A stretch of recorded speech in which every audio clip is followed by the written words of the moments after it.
Hey everyone, Shabby Gamer here, and welcome back to another episode of our SWE 2K18 Universe Mode. We are back with our next episode of Octane, and only 2 shows away now from Shabby Mania. And here we go, then we're going to start tonight's show off with Christopher Daniels taking on Matt Cross. And here we go. It should be a good one, this one. 2 guys... very much span the different genres, I suppose. Christopher Daniels is someone who we've sort of utilised in every single part of this roster so far. Upper mid-card, main event, Cruiserweight. He's been everywhere, hasn't he? And of course we've got Matt Cross, someone we've not used a lot of. Of course, he only joined the roster a few months back at the King of the Cruiserweights pay-per-view. So it'll be interesting to see how that pans out with him as well. But yeah, it's a tricky one, this one, because I think Christopher Daniels is probably going to guarantee himself a place on 2K18. He's going to be easy enough to get a hold of, and I'm sure both myself and PJ Toby would like to have him on our rosters. Matt Cross is a tricky one, though, because we got a really good core of Matt Cross this year, but it took a long time. I spent a long time looking for a good core of Matt Cross, or Son of Havoc, and eventually I found this one, which is great, but not perfect, because of the problems with his... the face scan, there we go, you can see the side of his head, it's a little bit iffy. But apart from that, it does look really good.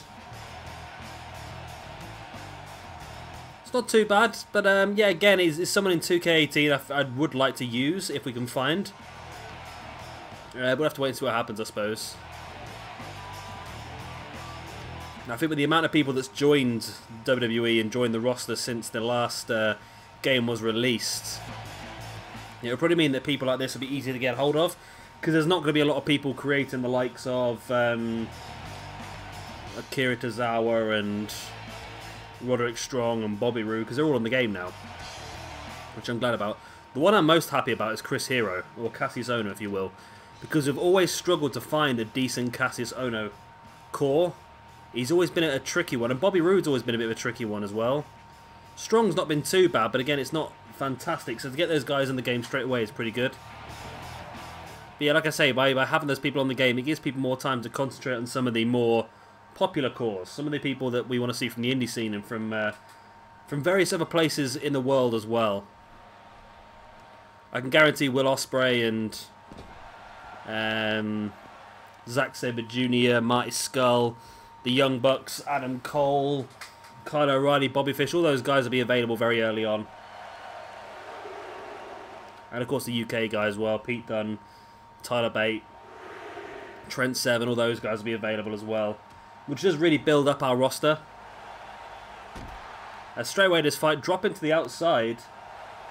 Referee's making his count, but oh, it's not stopping Christopher Daniels just lobbing Matt Cross into the ring steps, now just stamping on the back door. We're up to a 6 count already.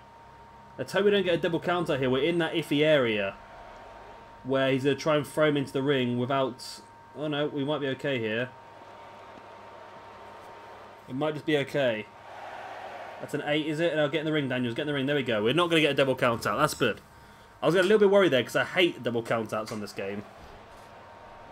Matt Cross trying to take Chris Daniels up into a running power slam, but Daniels reversed it with that reverse DDT. Now dropping an elbow right in the back of the head of Matt Cross, just goading him back up to his feet now as well. Cross is slowly getting back up, and Daniels take Cross up onto his shoulders into the big Death Valley driver. And Christopher Daniels is taking early control of this match. But Matt Cross back up now, catching Daniels with the uppercut and the running knee strike as well. And Matt Cross stalking the grounded Christopher Daniels springboard dropkick. And then a boot across the chest. Well, really effective dropkick that was. Standing shooting star press. Cross now. Oh, dropping his knee straight across the back of the face of Daniels. And then just forced his face into the mat straight after. And a big boot in the back as well. And Christopher Daniels struggling here for a little bit now. Matt Cross able to take some control of this match until Daniels turns it around quite easily like that. Now, matches we've got for you this evening. After this one, we're going to see R-Truth take on his former tag team partner in TNA, should I say, Xavier Woods. Then we're going to see Big Cass taking on Sheamus one-on-one. We've got The Rock versus Edge one-on-one. And then our main event here this evening will be Kota Ibushi versus Hirumu Takahashi one-on-one. The winner of that one will go on to face off against Mustafa Ali at Shabby Mania for the Cruiserweight Championship. As Matt Cross spiral tap sent on Chris Daniels. This would be a massive victory for Matt Cross if he can pull this off, as he locks in that Rings of Saturn style submission hold. Wrenching back at Daniels, but Daniels able to roll it through. Cross sending Daniels over the top. Oh, spears him right off the apron. And Cross follows him out there, looking to continue the assault. Chris Daniels now shoulder block on Matt Cross. Bringing Cross back up, sending him right back into the barricade. Slamming him face first into that barricade. Tornado head scissors takedown. Another risky situation here for countouts. Of course, in 2K18 with a match creator, we can change the countouts, which might be a good thing to do. Daniel slides back into the ring on the 7. In comes Matt Cross. Yeah, I believe you can change the countouts to a 5. Oh, it was Christopher Daniels locking in the Koji clutch. You can change the countouts to a 5, a 10, or a 20, or a no count at all. It's pretty cool. Is Matt Cross going to tap out here to the Koji clutch submission? No, Cross able to break free with the elbows, but keeps a hold of Daniels, brings him back up to his feet, but Daniels now catching Cross. Over the top rope he goes, and Daniels follows him out there. Oh, spiked DDT on the apron. It was brutal. Brutal there by Christopher Daniels. But Cross is back up into a tilt-a-whirl arm drag. Now Cross now trying to get the crowd behind him. Straight into the ring post goes Daniels, who fights back. Daniels looking for a chokeslam on the outside. And Matt Cross again off the turnbuckle post. That's the words I'm looking for. Referee still counting him away. Cross needs to slide back in the ring. Get in the ring, Cross. Don't get yourself counted out. He does get back. I'm pretty sure that must have been like a 9.5. It's bloody close. Cross now at the top. Oh, lovely moonsault double foot stomp. That was incredible. Into the pin. 1, 2. Only a 2 count. Christopher Daniels kicks out. What a match this has been so far. That moonsault double foot stomp. What a move that is.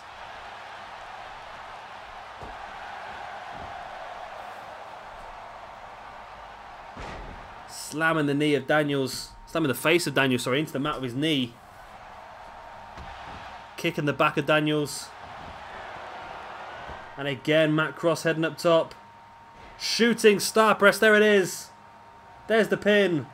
1, 2, and 3. And what a win that is. Matt Cross picking up his biggest victory here in SWE. Then again, I suppose his victory over Juventud Guerrero might be his biggest, because they got him a contract here in SWE. But since he's been in SWE, this is massive. Defeating Christopher Daniels, former Ring of Honor television champion, former TNA X Division champion. He's been champion in so many places.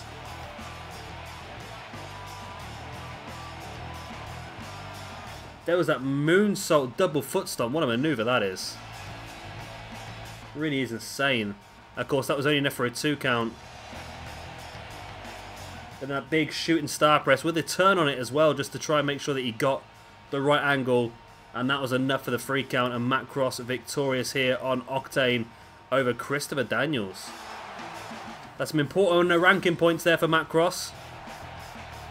Like we've said before on a few occasions, the ranking points will cross over into 2K18. So if you do well here, you'll have a nice little start in 2K18.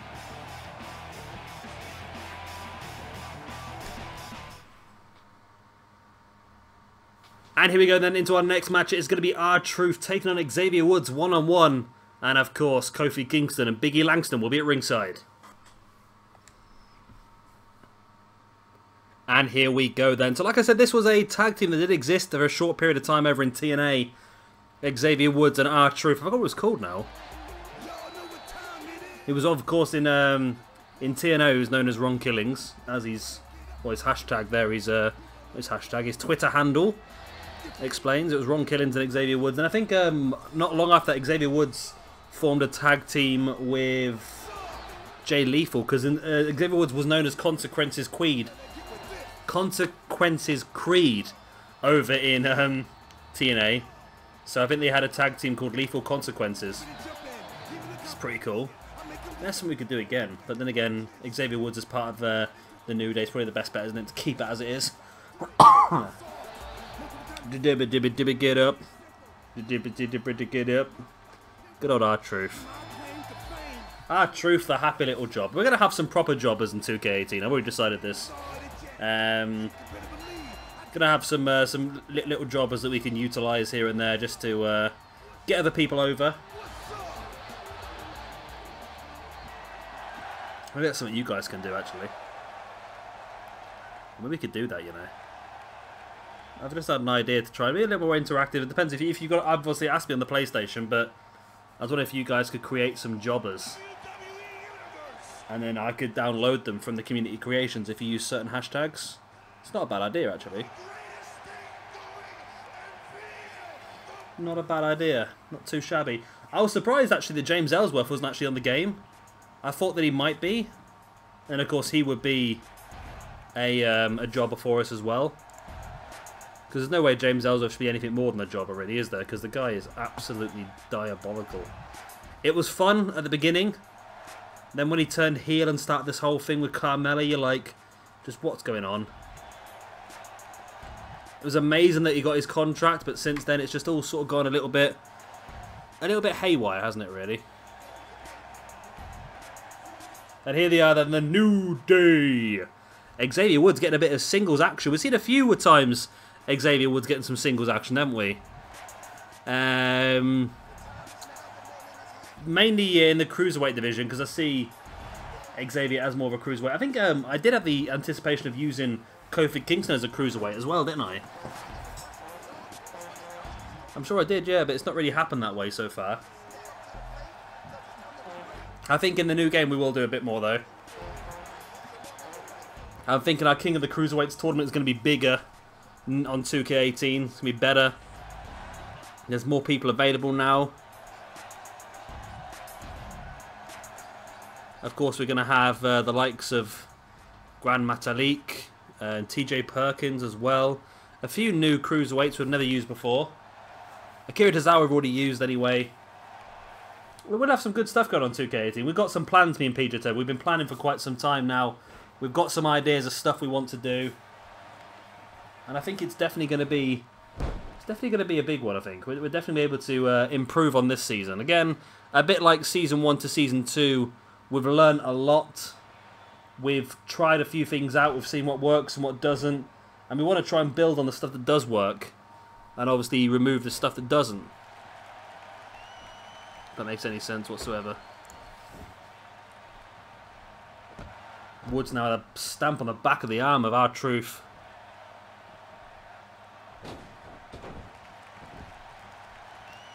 Woods is doing pretty well here. And I think this should be a match that Xavier Woods does win.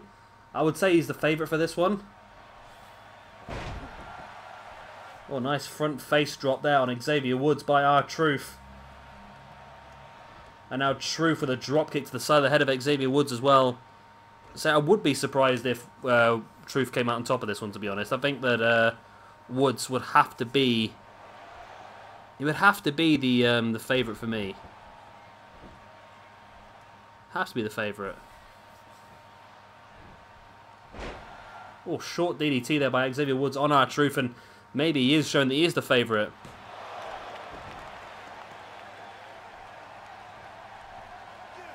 Woods come around the back of R-Truth and just twist in the head. Of course, Woods does have the... he has the... I don't know what I'm thinking about. He has these two teammates at ringside. That's what I'm trying to think of the right word. What was the right word I'm thinking of? Moral support. He has the moral support at ringside from his tag team partners, of course, Kofi Kingston and Big E Langston. I'm forgetting the use of words now. Words don't come easy to me. There you go. That's exactly it. Xavier Woods is in control of this match though still. We've seen nothing from... It's a shame actually. I think I prefer Xavier Woods at ringside because at least he does stuff. He generally has his Francesca, the trombone, and he's playing that. Which is pretty cool. Nice Frankensteiner there by Xavier Woods now heading up to the top. R-Truth is perfectly positioned. What's Woods going to go for? A big dive and elbow drop.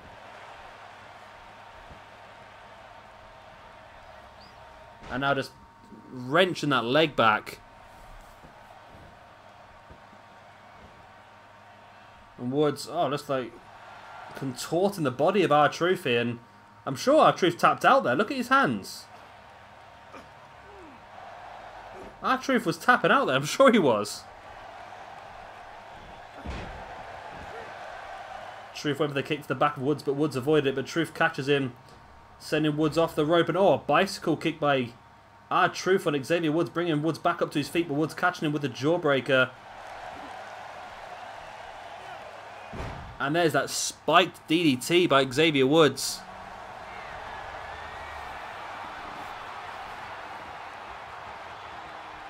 Xavier Woods now. Trouble in the Woods. I can never remember what that move's called.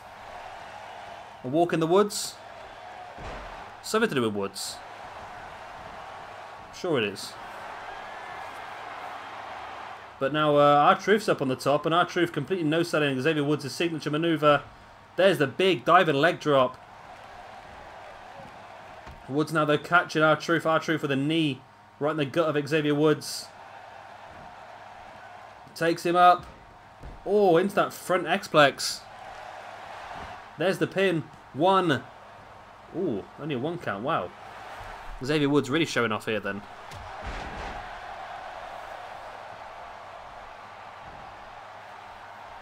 Truth bringing Woods back up, but Woods playing possum, catching Truth with the knee in the face. Now Woods catching R-Truth, shining wizard.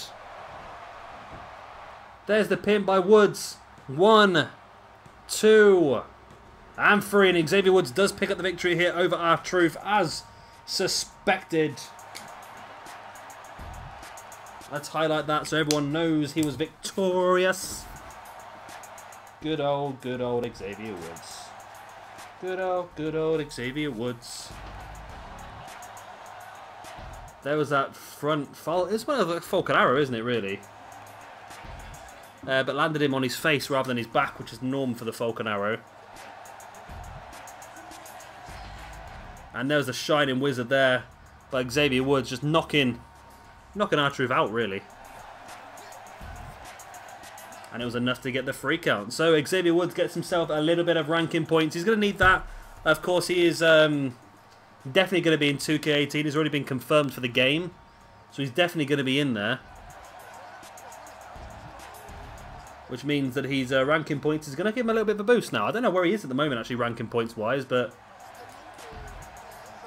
Of course, tag team-wise, these guys had a chance at Dead Man's Boots to get themselves a championship shot at Shabby Mania, but they lost that match to the Young Bucks and Kenny Omega. So now they need to try and pull things back, and simple victories like this is not amazing, but it's going to grind them some more points back. Here we go then, our next match is going to be Big Cass taking on Sheamus one-on-one. Of course, Enzo Amore and Cesaro will be at ringside. So here we go. Here we go. So first off, Big Cass and Enzo. I think that at the end of this Universe Mode season, I believe that Big Cass and Enzo will no longer be together as a team. I don't think we need them as a team, to be honest, and I feel like, I don't know, will we use them as individuals? We're going to give it a try. We're going to split them for 2K18. And they'll probably end up on different brands. And then it's just a case of just seeing what we can do with them. If it doesn't go well and we don't find anything for them, then we'll switch it back. We'll put them back together. But at the moment, I just don't see much for it.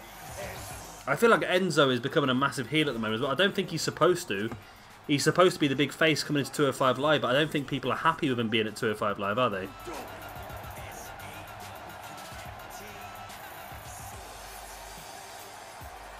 I don't think people are happy with him being at 205 Live at all.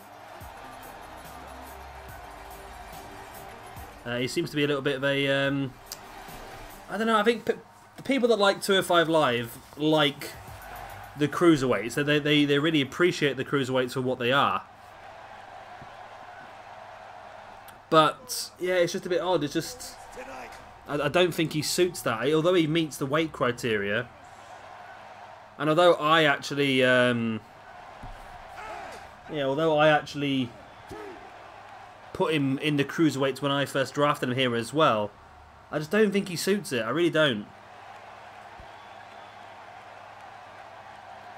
I really don't. Oh. Arc is actually available on the PS4 now. Oh. That's interesting. Something we can have a look at some point. If you've not played Arc before, it's a... I don't know how you even describe it, really. It's like a... It's not a survival... It's a bit like Minecraft-y sort of thing when you've got to collect the materials to make stuff. And then you can also... There's dinosaurs in the world. And you can... you can train the dinosaurs, catch the dinosaurs, that sort of stuff. It's a cool little game. It can be a little bit repetitive, but I played it for a little bit. I did buy it on Steam a while ago when it was still in alpha. Played quite a bit of it, but it's I've got a couple of friends who play a lot of it actually. I mean, a huge amount of it. So, Big Cass versus Sheamus. Cesaro and Enzo at ringside. Who's going to come out victorious in this one? This is handy. It's going to go against the tag team ranking points for now, I suppose. But like I said, I severely doubt that Big Cass and Enzo will be a tag team after the end of Season 2. Although they suit each other as a team, I just don't feel like... I don't know, I think we've got enough tag teams as it is, I think we're going to have anyway. So I feel like using Big Cass more as a singles competitor, using Enzo more as a cruiserweight, I think is going to be the way forward. I'm not a big fan of Enzo. I was a real big fan of Enzo when he was at NXT. But I think it's just a bit too much of him now on the main roster. There's just too much... Well, like when they first made their debut and they did all that talking and Enzo said about slapping Devon Dudley so hard he's going to make his lazy eye straight or something like that. That was a real good little start, but I think it's just become a bit too much of him now. And you can sort of understand why Enzo's got so much heat backstage, because from what I understand from a lot of insider reports, Enzo's character is not a character, that is actually Enzo Amore in real life. So, if you imagine that he's starting to wear thin on us, the viewers, who only have to watch him for maybe half an hour every week, imagine what he's like to people that see him day in, day out. I can imagine he would be incredibly annoying. Incredibly annoying. There's Sheamus here working over Big Cass, and this is an important match with Big Cass because, like I said, if these two guys do go single, Enzo would end up in the Cruiserweight division, I would imagine, and Big Cass would be someone who would hopefully try and push for an upper mid-card spot. So a match against Sheamus is going to really show his capabilities. Big Cass launching Sheamus to the outside. Stamping on his back now. A big clubbing blow against the back as well. Big Cass just working over Sheamus on the outside now. And this is a... I wouldn't say a surprise, but Big Cass is getting a bit more offense than we thought he might do here. Nice backbreaker on Sheamus. Referee still counting away as Big Cass just slamming Sheamus' head against the ground. Referee's up to a 6 count now. These two guys need to get back in the ring. That's a 7. Come on, Big Cass. Don't screw us with a double count. We don't need that. Right, Big Cass throwing Sheamus back in, and Big Cass follows as well. Can Big Cass continue the damage that he caused on the outside? Nice punch in the face there. Big Cass now. Running leg drop, but I have no idea what just happened there. That was some sort of mega glitch. I don't know what happened, but either way, Sheamus has come out on top. I don't know how. I don't know why. I don't know when. Yeah. Your guess is as good as mine on that one, I'm afraid. That was pretty messed up. Big high angle backdrop there then by Big Cass on Sheamus. Now bringing Sheamus back up to his feet. Big Cass with the big boot. I forgot what that's called now. He's got a special name for that big boot, hasn't he? As Big Cass taking Sheamus up into that spinning slam. 2. Oh wow, and Big Cass has won. Big Cass has defeated Sheamus, and maybe that shows us exactly what sort of level Big Cass is moving forward. And that is also going to give him a good few ranking points to take on with him to 2K18 as well. Like I said, if he's going to do a bit of singles work, then having these ranking points is definitely going to help him out, especially if he wants to try and fight it in for a championship. So Brooklyn's own Big Cass is victorious here, defeating Sheamus. Cesaro not impressed. Big Cass very happy. And as he should be, that's probably one of the biggest wins of his career so far. Defeating the former world champion in Sheamus.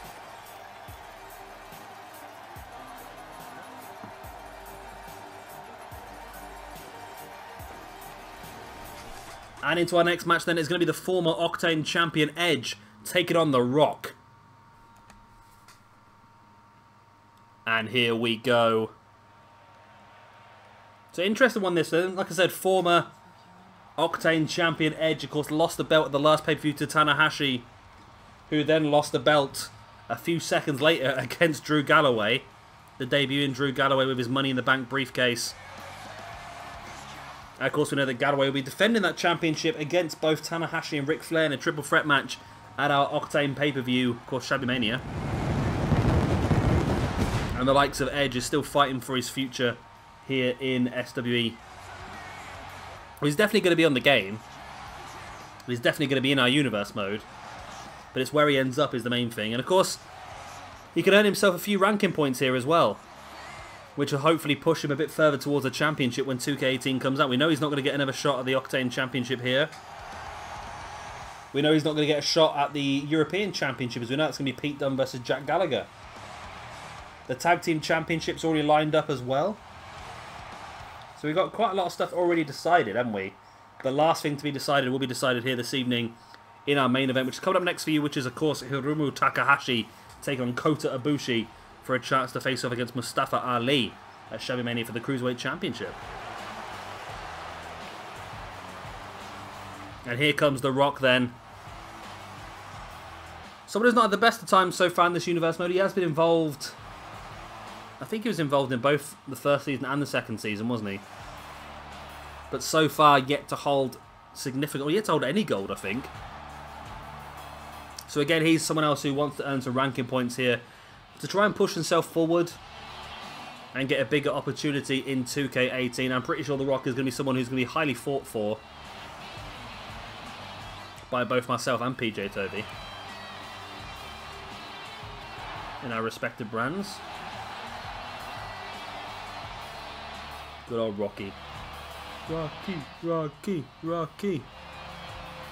It's an interesting match, this one. I don't think these two guys ever collided in real life, did they, Rock and Edge? I think Rock had gone when Edge started to get his push.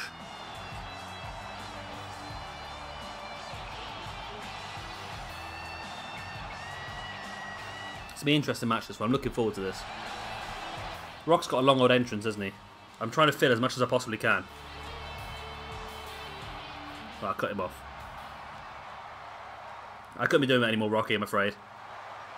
You were milking it too much. So referee rings the bell. We are underway. The Rock versus Edge here live on Octane. A main event quality match. But we've still got a main event for you after this one. Like I said, Takahashi versus Kota Ibushi. Two of the top cruiserweights in the entire world.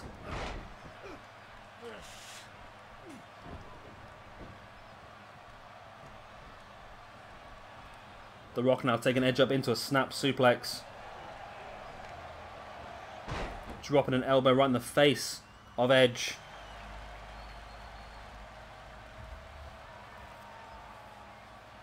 Rock now just twisting the head of Edge as well.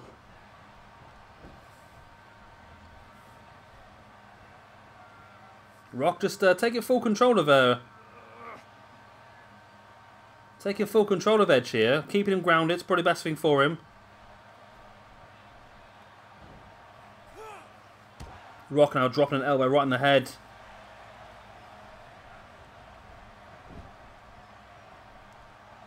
And Rock still just controlling Edge, keeping him grounded. You keep him grounded, he can't get you. Of course, the Rock likes to utilise... Edge likes to utilise the spear.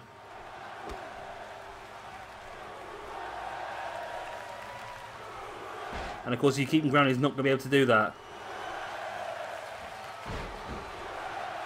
Edge dropping an elbow right in the face of the Rock, now a boot in the gut as well.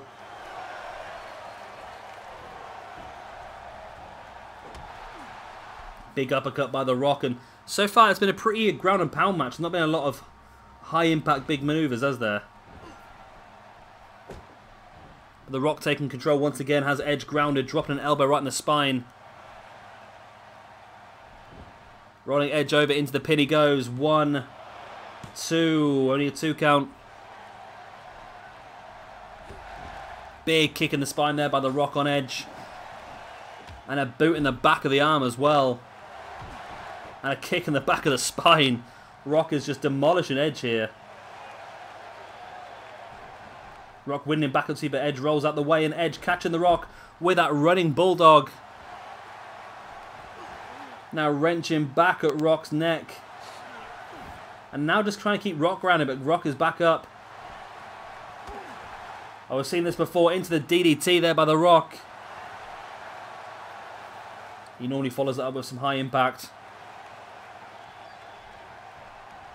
But instead he just stares at Edge. A little bit freaky. What was the Rock actually doing there? He hit a high impact maneuver and then just stood there and stared at the grounded Edge and waited for something to happen. Come on, Rock, do something yourself. And just stand and stare, you weirdo. You absolute weirdo. Edging up on the middle rope, dropping knees. I'm never quite sure what that maneuver is, whether it's a knee or an elbow or what, but it seems to land with everything.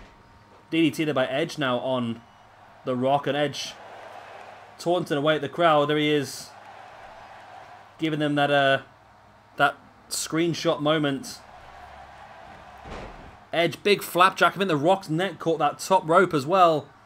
Edge bringing Rock back up to his feet. Big right hand catches him, looking for that reverse suplex, but Rock fighting back into a suplex of his own. And a boot right in the centre of the spine of Edge as well. Dropping a boot in the face now. Oh, and the Rock is removing the elbow pad. We've seen this before. The most electrifying move in sports entertainment today. The People's Elbow. There's the pin. 1, 2. No, Edge is kicked out. Wow. Edge is kicked out on the brink of a 3 there.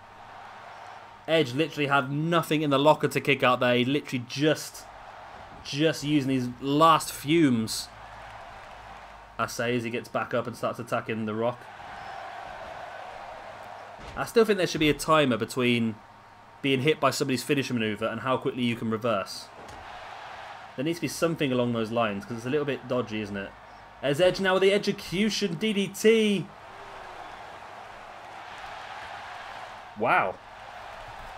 Edge caught the Rock there napping. Rock up to a knee. Edge needs to finish him off. He goes Northern Light suplex. Edge backing away into the corner. We've seen this before. Lining the Rock up for that spear. And there it is. Edge spears the Rock. There's the pin. 1, 2. Oh my god, the Rock's kicked out as well now. The Rock and Edge are both kicked out of each other's finisher maneuvers here in this match.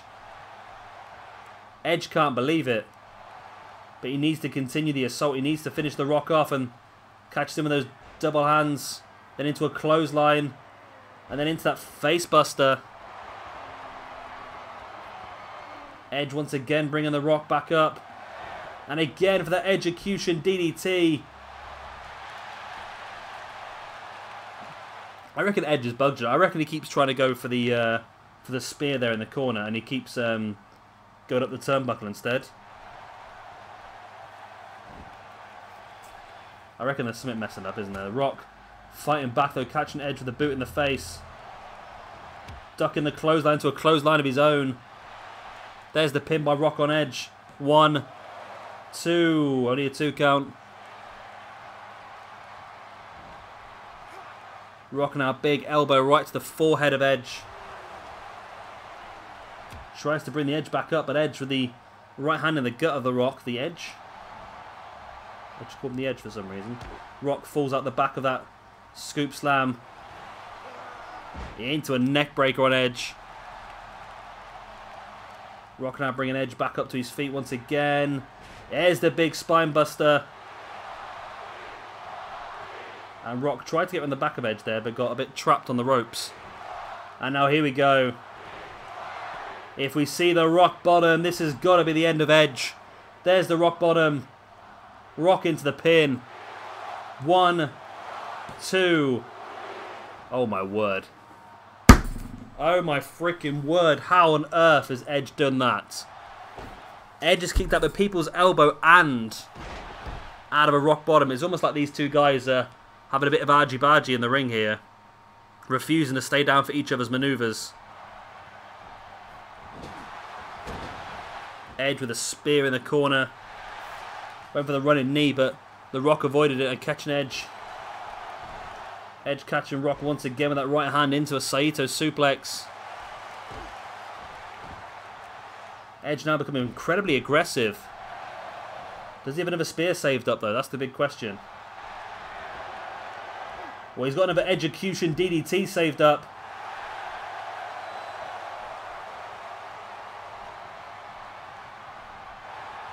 And Edge now lining up the Rock.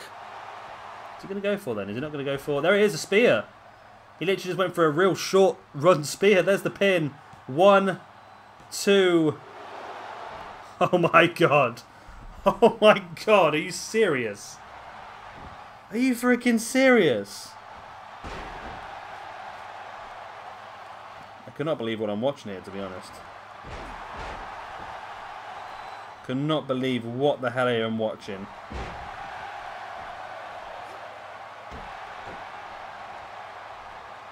That's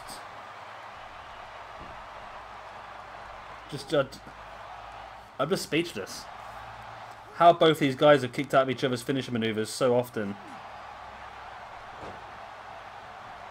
It just stuns me. Rock now, there's a spine buster once again. And here comes the second elbow pad. For the most electrifying move in sports entertainment. There it is. The people's elbow once again. 1, 2. And finally the 3 count. And the Rock is victorious over Edge. Wow. What a match that was. What a match that was. That might end up in our best match series, I think. It's certainly looking that way to me. Top quality from both these guys. Lots of false finishes, lots of finisher maneuvers. Just when you think the match is finished, it isn't. It's crazy, isn't it? There was a spear. I think it was the first spear, that was. Only enough for a 2 count.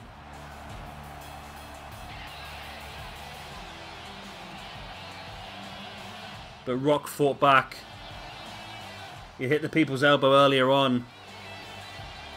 And there's a second people's elbow of the match. Of course, 2 people's elbows and 2 Rock bottoms was what it took to finally keep the Rated R superstar down. Of course, the former Octane champion Edge. But the Rock is somebody who I mentioned earlier on is going to be someone who both myself and PJ Toby are probably going to end up fighting over for 2K18. And he's just picked himself up enough few ranking points to boost his chances in that tag team championship in that main event championship picture. And what brand he ends up on, of course, the more ranking points you got, the more likely you are to be involved in that championship picture. I can definitely smell what he's cooking. Some sort of lamb tagine. It's Moroccan. And now it's then time for our main event of the evening. Hirumu Takahashi takes on Kota Ibushi. The winner of this one will face off against Mustafa Ali at Shabby Mania for the Cruiserweight Championship. And here we go. I'm looking forward to this one as well. I've been looking forward to all these matches here this evening.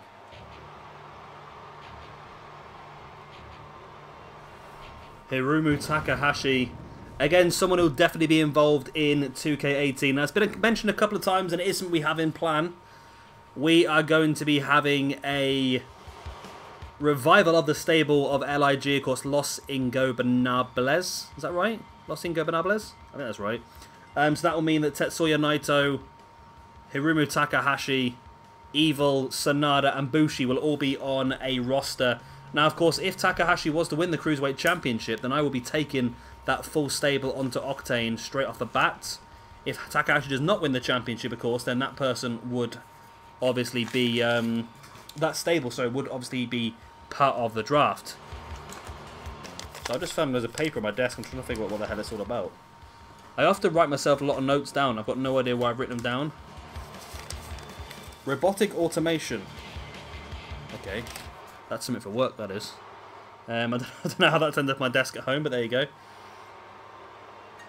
So Takahashi takes on Kota Ibushi, the man who... I think Kota Ibushi's got wrestling cracked, doesn't he, really, at the moment? From a business point of view, he is working everywhere and anywhere.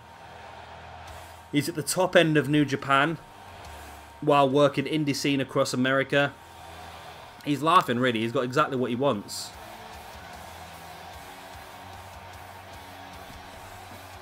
I wonder if I should get the new South Park game when it comes out. Because I was actually surprised how good... I didn't play the previous South Park game myself, The Stick of Truth, but I watched somebody else play it on Twitch, and I tell you what, it was actually really good. It was surprised me how good it was. It did surprise me how good it was. It was it's very much an MMO, really. It's not an MMO. What am I about? It's very much an RPG, not MMO. MMO stands for Massively Multiplayer Online. It's an RPG style game, so you choose your type of character and you've got skill trees to level up and this, that and the other. It was a really cool little game actually, but the it was some of the stuff they got away with as well just stunned me, some of the stuff they got away with. It really did. But this one as well, I've just seen a few things announced for the new South Park game a few days ago. And just saying, I'm amazed what they get away with. The South Park game is more difficult based on your skin colour. So if you're like a really white person, you're on the easiest difficulty level on the game. If you're a black person, you're on the highest difficulty. It's amazing what they get away with. Then again, that's not racist. That is a social commentary on America, that is.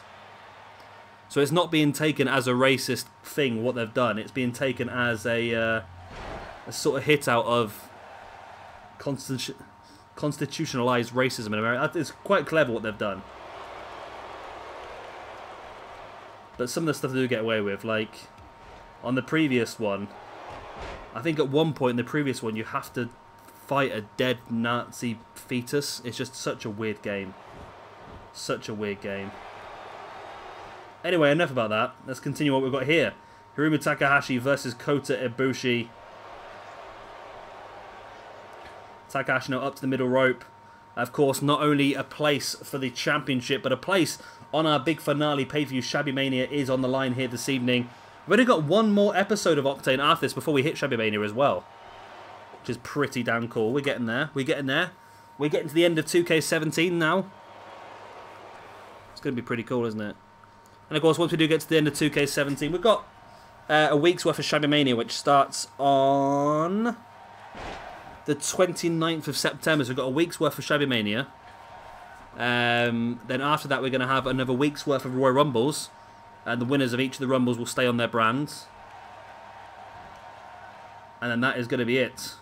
We'll have a few days off ready for the release of 2K18. Which is going to be insane. Also, when we come around to Shabby Mania, that's more or less the release of FIFA 18 as well. So we're going to do a little bit of FIFA 18 Ultimate Team. Straight off the bat. We're going to do a proper Road to Glory without me spending a penny this time. Which would be pretty cool. I like that. I like the way of grinding up your coins and earning the coins to buy specific players. I mean, that's be pretty cool for us. So Ibushi taking Takahashi down. Kota Ibushi raked to the eyes of Takahashi. Now into a Hurricanrana. Ibushi now heading up top. Oh, lovely. Phoenix Splash. 1, 2. Oh my god, that was close to a 3 count already. Kota Ibushi, the shock in his eyes there. The shock in his eyes. He thought he had this match won there and then.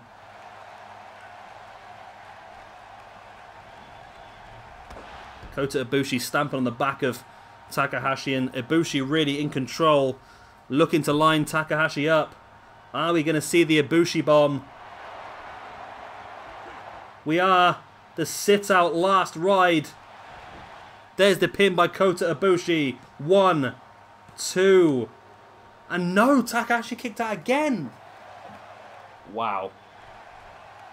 Wow, what is going on here today? With the Rock and Edge's match last time, and now this one as well. What the hell is going on? Takahashi with the arm breaker and a super kick. Kota Ibushi down and out. Takahashi now stalking Ibushi. Looking for the air raid slam. Now Takahashi with a pin. 1, 2, and 3. And Hirumu Takahashi wins the match. And he is going on to Shabby Mania to face off against Mustafa Ali for the Cruiserweight Championship here on Octane. Wow, what a back and front match that was. There was the Ibushi bomb by Kota Ibushi, the sit-out last ride, which I was convinced was going to be enough after literally getting the brink of a free with the Phoenix Splash. I was convinced that was going to be enough, but then Takahashi got back up the super kick and then into the air raid slam, and that was enough to keep Kota Ibushi down for the 1, the 2, and the 3 count. Well done. So Hirumu Takahashi is victorious. So like I said earlier on, if Takahashi does win the Cruiserweight Championship at Shabby Mania against Mustafa Ali, I feel like we are going to have the full LIG stable back in 2K18, which means Tetsuya Naito, Evil, Sanada, and Bushi will possibly be joining our roster in 2K18. There's a lot of things up in the air at the moment, but that, for me, is a very strong start to the roster for me. Especially if you look at it right. I'm going to go on for a little bit here, so I apologise. As we've said before, if you're a champion, you stay on the brand.